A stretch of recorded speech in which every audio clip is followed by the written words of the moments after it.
Everyone is the last raider. I am back talking about some more Second Amendment stuff today.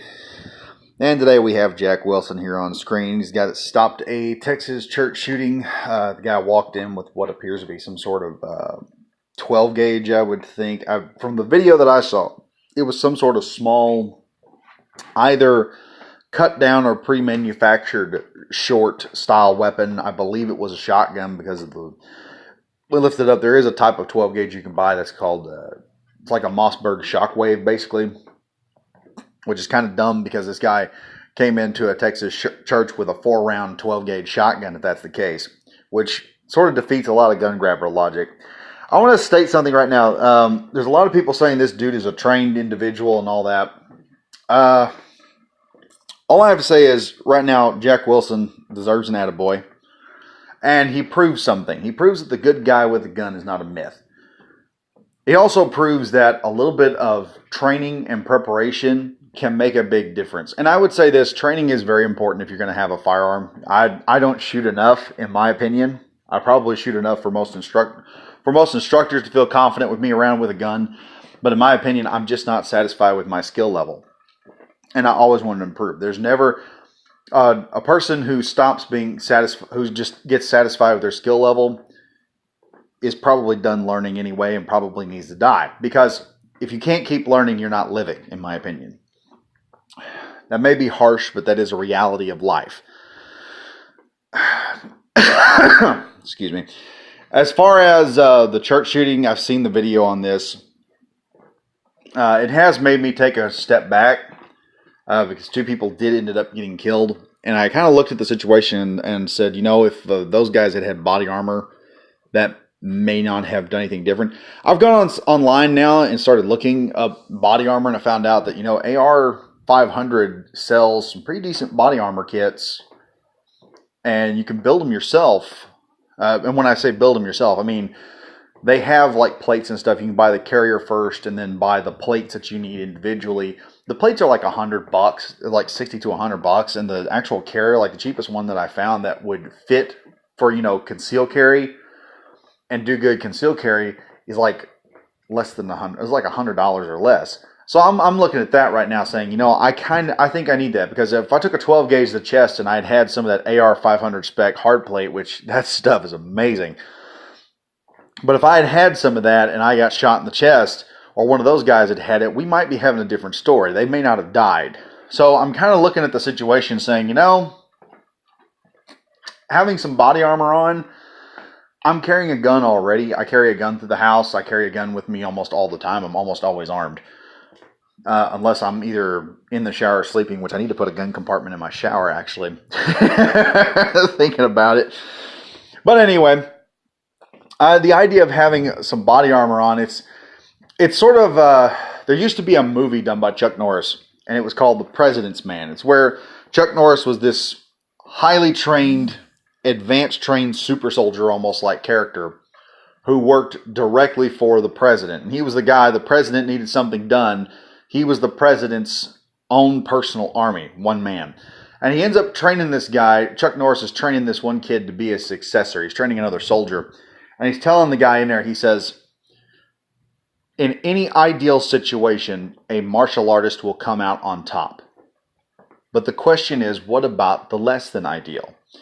And that is something you have to remember. This situation here, this guy walked into the church, he sat down, he waited for everyone to be accustomed with his presence, and then he jumps up, probably at the end of song service, and then starts opening fire.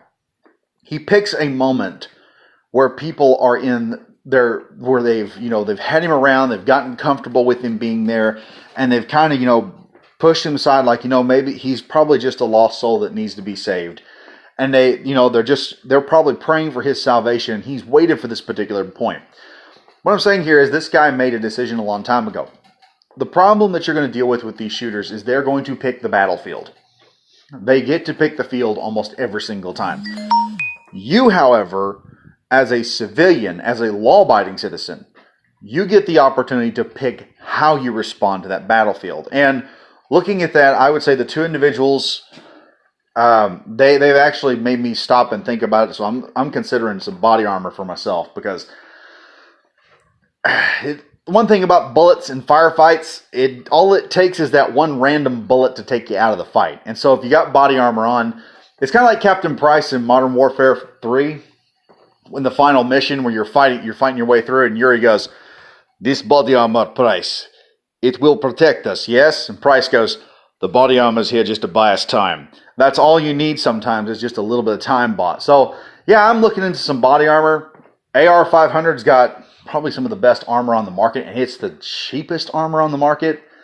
I know some police officers who have upgraded their soft armor to hard armor plates with it. They've done shot it with everything they can think of that they'll run into, and they've all said the same thing. I think one guy was telling me he actually showed me a plate, and he runs a security company. He said, "Yeah, we shot this thing with about 6 or 7 rounds of 7.62 NATO ball ammo." He said, "A NATO ball ammo will rip most armor to shreds, and this plate will actually withstand 6 rounds of it." So, and for those of you who don't know, the 7.62 is the same round fired out of an AK-47. So if you want, yeah, I'm looking at that. But this guy here, he's done a good job. I would say the church needs, because like I said, the AR-500 is pretty good armor. I'd say learn from the 2 people who died, because if you don't learn from something, then a death was in vain. If something doesn't come out of a death, it was basically in vain.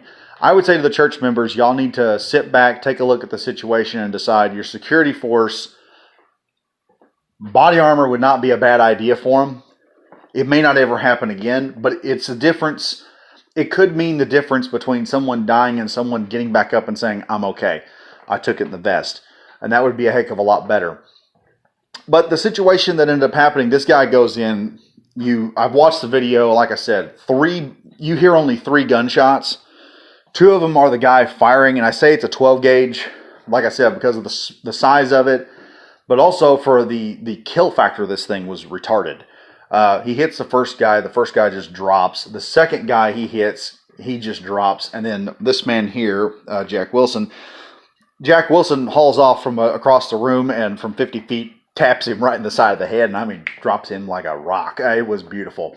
But I mean, the thing is, this is one of those things that reinforces my whole thinking. And then, yeah, the NRA has come out and they're backing this because this is something the NRA is supposed to be doing. I'm glad the NRA is finally doing something. I've been critical on the internet of the NRA because they're not doing anything in Virginia. Well, now they're finally doing something about this. They're pushing this forward. At least they're taking the funds and not buying Wayne LaPierre a new suit.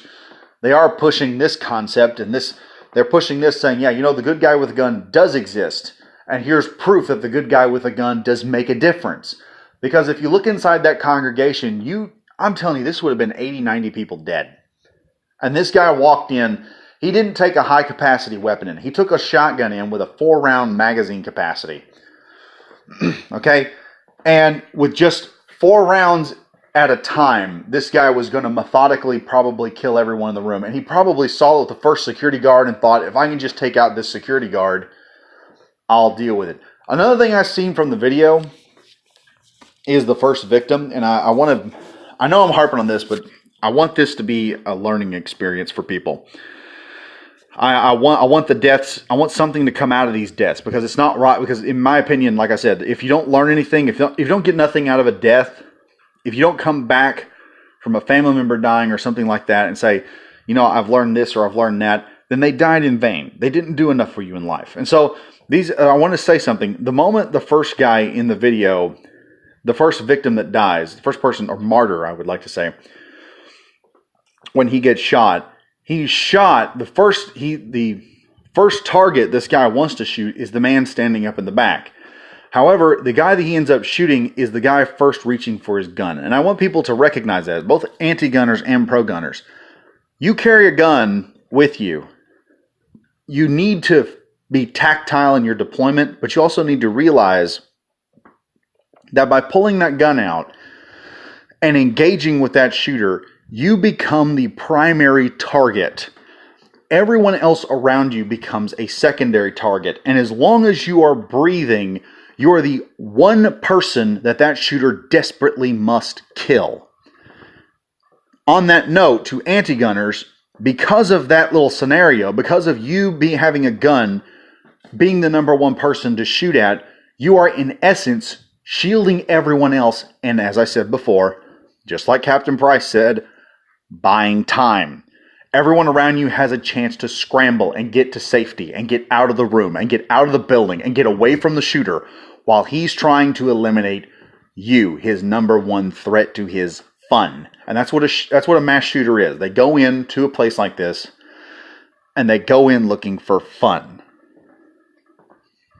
They're looking to kill as many people as possible because that death makes them feel good. They're demented, they're sick. There are plenty of people who picked up sword and bow and did the same thing back in the medieval ages. They were just warmongers is what they are. They're sick individuals and they need to be and unfortunately, like most sick, stupid people, they only speak one language, and that is violence. So you have to be well versed and be able to translate. Not only be able to translate, but be able to speak it when you have to. But as I said, you become that number one target. You need to prepare yourself, just like with the body armor, just like with the training. Everything that you're doing, every preparation that I make in carrying a gun, in shooting a gun, and getting used to the gun, and learning how to draw the gun quickly, and deploy that weapon fast, and know how to clear jams, and know how to operate it. I've even had police officers train me to operate my pistol with one hand.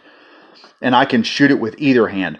Because if I take a bullet to my shooting hand, I've got to be able to get that gun from my shooting hand to my non-dominant hand, which would be my left hand. And then I've got to be able to load that gun, fire it, cycle it, clear jams with one hand regardless.